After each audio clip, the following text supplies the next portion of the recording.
So for any homogeneous or non-homogeneous differential equations, we're gonna use this guidelines as I've mentioned, as I've used earlier. So firstly, to approach this Coulomb damping problem, we have to first understand the movement. Okay. So as we say earlier, the air itself, when you pull it out and you release, it starts to oscillate, right? So you can start to see the movement of the things. Okay. So with that, then we can start to draw up our free body diagram. Okay. So you give me a minute, I draw it up. Okay, so this is our free body diagram. You may think like, what the hell is this? Okay, so this is the original mass. Okay, so the green color, up to this point, okay, is actually the original when you leave it static. Okay, it's just a static. However, when you pull this mass into this position, it is just about to release. Okay, just about to release is this position, and then when you release, it goes to here, and then it comes back here, and then it springs back to the original point, and then it oscillates and oscillates and oscillates. So in a more graphical way, I think you understand what I mean. So I'll not explain much. So yeah. So with this said, let me think. Okay, so let's label the free body diagram with maybe some colors.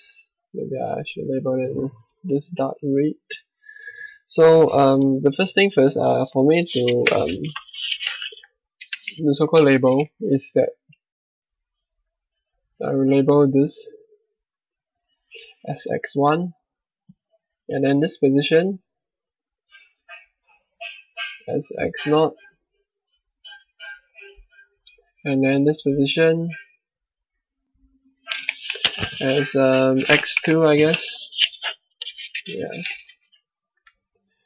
should be x2, correct. So we have this label up, the parameters, and then the next step we need to do is to look at one portion of the graph itself. So maybe we can actually look at this portion over here when you start to pull this thing over here. So when you pull this thing over here, it is similarly like we are actually when you pull it, when the spring is over here static, you pull it out.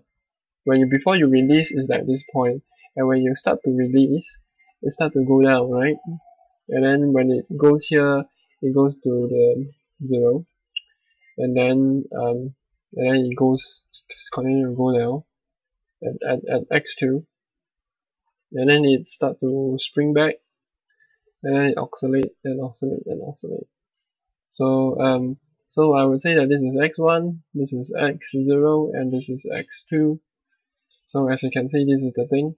So let us, because we are talking about the difference between two amplitudes, right? The first amplitude and the second amplitude, we want to derive for f over k.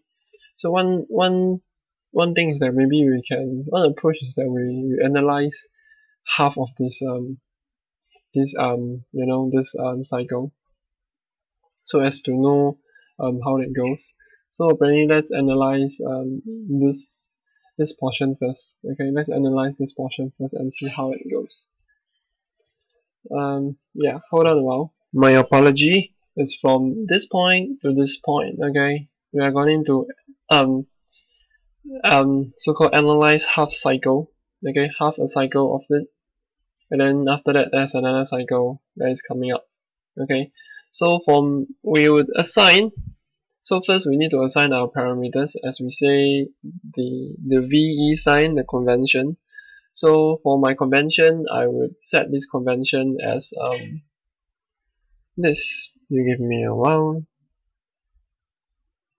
So maybe I should set this as number 4. So this is plus VE. So if you are going this direction, we are actually minus. It's quite obvious because when you are going down, it's minus. If you're going this way, it's minus, and then when you're coming up, it's plus. So it's quite intuitionally there.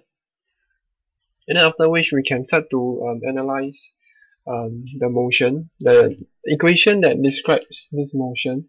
Okay, so we start to describe the equation that the motion of when you put it here and then you release the motion that is coming in this direction.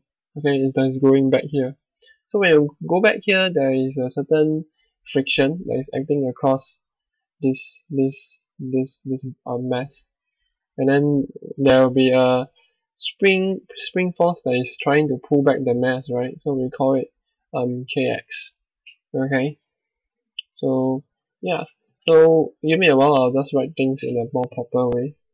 Okay, so I've rearranged everything so it will look like this, and then yeah, so the next this step that I'm talking about is actually analyzed from right to left when you just release the mass at point x1.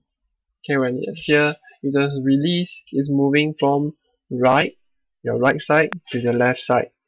Okay, so when you're dealing with the free body diagram of this system, we are now deriving an equation regarding this movement, this motion. One thing is that the friction itself is F. Okay, maybe we should plus F. Yeah, I should write it in a more nicer way. Plus F, because our convention says that this direction, towards this direction, is is positive, and towards the back direction is negative. So this is why we have minus kx. And then we have now we have introduced the if you remember clearly, there is two situations. One situation is the angle that we have done just now. I mean, yeah. But then now we are dealing with the force equals to ma. Okay. So previously you talked about torque equals to moment of inertia multiplied by this. Now we talk about F equals to ma. So summation of the force equals to ma. Because typically the thing will start to move, right? There will be a mass times acceleration. So let me write the equation down so it'll be clearer. Okay, after writing, we have this set.